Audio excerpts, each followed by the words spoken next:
Lionel Jospin, né le 12 juillet 1937 à Meudon, Hauts-de-Seine, France, est l'un des hommes politiques les plus éminents du Parti socialiste français, qui a été Premier ministre de la France de 1997 à 1202 sous la présidence de Jacques Chirac.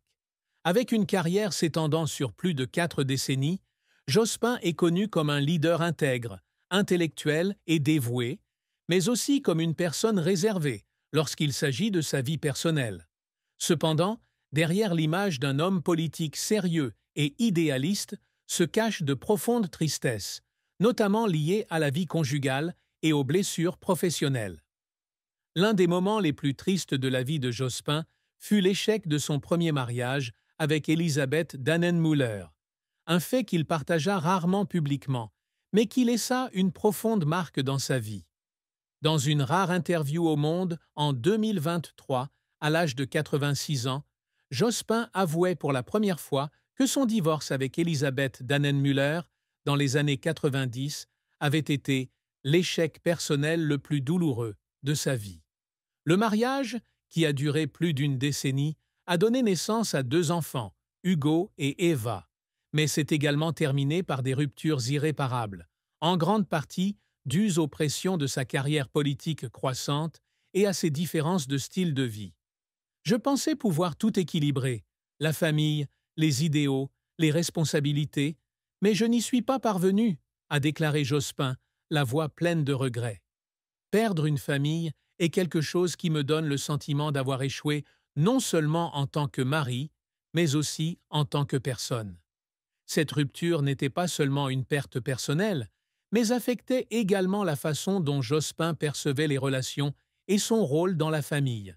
Il a décrit la période qui a suivi le divorce comme une période sombre, au cours de laquelle il a dû faire face aux responsabilités d'un père célibataire tout en assumant des rôles politiques importants, notamment celui de secrétaire général du Parti socialiste, 1981-1988.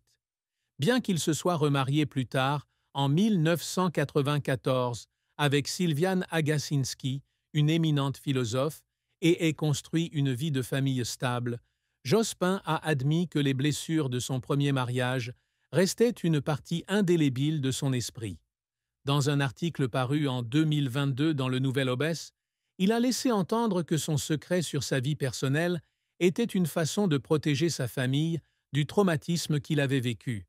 « Je ne veux pas que mes erreurs deviennent un sujet public », a-t-il écrit.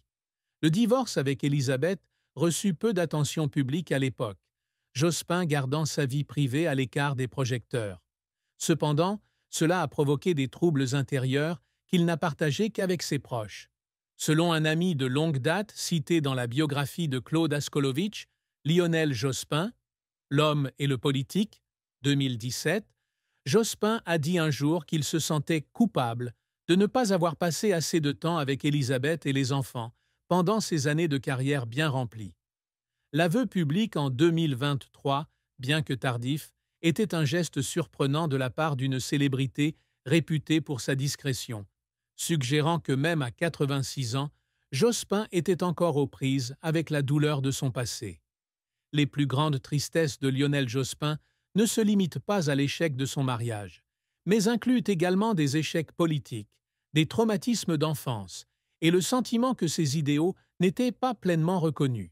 Ces facteurs, combinés aux pressions de la vie publique, ont créé le portrait complexe d'un homme à la fois idéaliste et émotionnellement marqué. Jospin est né dans une famille bourgeoise de Meudon, de Robert Jospin, éducateur et militant pour la paix, et de Mireille Dandieu, sage-femme. Son père, un socialiste qui avait été emprisonné dans les camps de concentration de Vichy pour avoir refusé de coopérer avec les nazis, a inculqué à Jospin des valeurs de justice sociale et d'anti-guerre. Cependant, l'enfance de Jospin ne fut pas toujours facile. Dans son autobiographie « Le mal napoléonien » 2014, il dit qu'il se sentait souvent obligé de se conformer aux idéaux de son père, qui avait une grande influence, mais qui avait également de grandes attentes envers ses enfants. La rigueur de son père, combinée au fait d'avoir grandi dans une société française qui se remettait de la Seconde Guerre mondiale, a nourri chez Jospin un sens aigu des responsabilités, mais l'a également rendu sensible à l'échec. La mort de son père en 1990 fut une grande tristesse. Robert Jospin n'était pas seulement un père, mais aussi un façonneur de sa pensée politique. Dans une interview accordée à Libération en 1995, Jospin décrivait son père comme « l'homme qui m'a appris que la politique n'est pas seulement une question de pouvoir, mais de responsabilité ». Son décès a laissé Jospin privé d'un ancrage spirituel, notamment alors qu'il se préparait à l'élection présidentielle de 1995. La carrière politique de Jospin a été un véritable parcours en montagne russe, avec de grands succès, mais aussi des échecs douloureux. Il débute sa carrière comme diplomate, après avoir été diplômé de l'École nationale d'administration, ENA, en 1965, mais se tourne rapidement vers la politique, rejoignant le Parti socialiste, PS, en 1971. Il gravit rapidement les échelons, devenant secrétaire général du PS de 1981 à 1988, guidant le parti pendant la période difficile qui suit la défaite de François Mitterrand à l'élection présidentielle de 1981. Le point culminant de 1981, la carrière de Jospin fut son mandat de Premier ministre de 1997 à 1202, dans le cadre de la cohabitation avec le président Jacques Chirac. Sous sa direction, la France a obtenu des résultats économiques remarquables, notamment une croissance du PIB de 3,2% par an, une réduction du chômage de 12,6% à 8,6% et la création de 2 millions d'emplois. Son gouvernement a également adopté des réformes progressistes, telles que la loi sur le travail de 35 heures, la légalisation des unions civiles, PACS, pour les couples de même sexe et le renforcement des droits des travailleurs. Ces réalisations ont valu à Jospin d'être salué comme l'un des premiers ministres les plus performants du Parti socialiste. Mais la carrière de Jospin est également marquée par une douloureuse défaite à l'élection présidentielle de 2002. Candidat du PS, Jospin a été éliminé de manière inattendue dès le premier tour, ne recueillant que 16,18% des voix, derrière Jacques Chirac, 19,88%, et Jean-Marie Le Pen du Front National, 16,86%. Cette défaite n'a pas seulement été un choc pour Jospin, mais aussi pour toute la gauche française, puisque Le Pen, un homme politique d'extrême droite, a atteint le second tour pour la première fois. Immédiatement après les résultats des élections, Jospin a annoncé son retrait de la vie politique en déclarant « J'assume l'entière responsabilité de cette défaite ».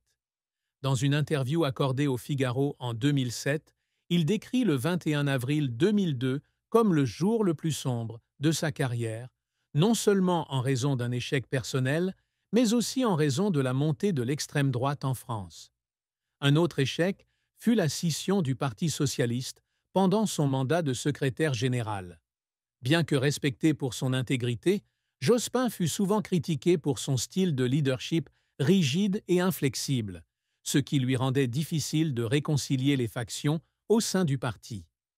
La controverse du traité de Maastricht de 1992, lorsque certains membres du PS s'opposèrent à la position pro-européenne de Jospin, affaiblit sa position. Dans l'Impasse, 2007, il écrit qu'il ressent de la douleur de voir son parti divisé, surtout dans un contexte de montée en puissance de la droite. Il y a eu des moments dans sa carrière où Jospin était ému aux larmes, non seulement par la pression, mais aussi par sa passion et son dévouement à l'idéal socialiste.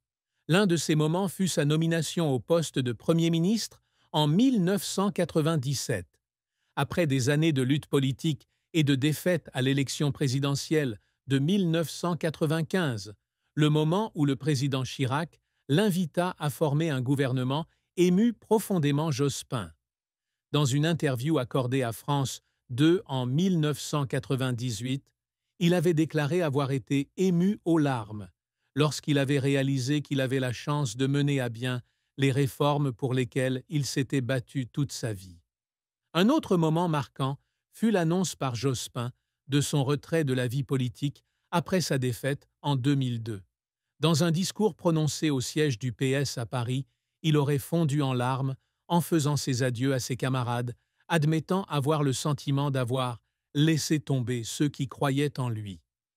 Un proche collaborateur a confié au Monde que Jospin avait eu l'impression que le monde s'était effondré lorsqu'il a réalisé que son rêve de devenir président de la France s'était évanoui. Jospin a finalement versé des larmes en réfléchissant à ses réalisations lors d'un événement marquant le 20e anniversaire de son gouvernement en 2017. En présence d'anciens ministres tels que Martine Aubry et Dominique Strauss-Kahn, l'événement lui a rappelé ce qu'il avait accompli malgré ses revers ultérieurs. « Nous avons fait beaucoup pour la France, même si cela n'a pas toujours été reconnu », a-t-il déclaré dans son discours. « Je suis fier de vous avoir servi. » Cette émotion reflète son profond attachement à ses idéaux et sa tristesse de ne pas avoir été pleinement apprécié à sa juste valeur. La vie de Lionel Jospin a été une série de défis difficiles, allant des difficultés personnelles aux pressions politiques et aux échecs qui ont changé sa direction. Ces défis l'ont non seulement façonné en tant que personne, mais ont également profondément influencé sa façon de diriger et de gérer l'échec. Comme mentionné, l'enfance de Jospin a été influencée par la rigueur de son père et la pression de vivre selon les idéaux socialistes. Issu d'une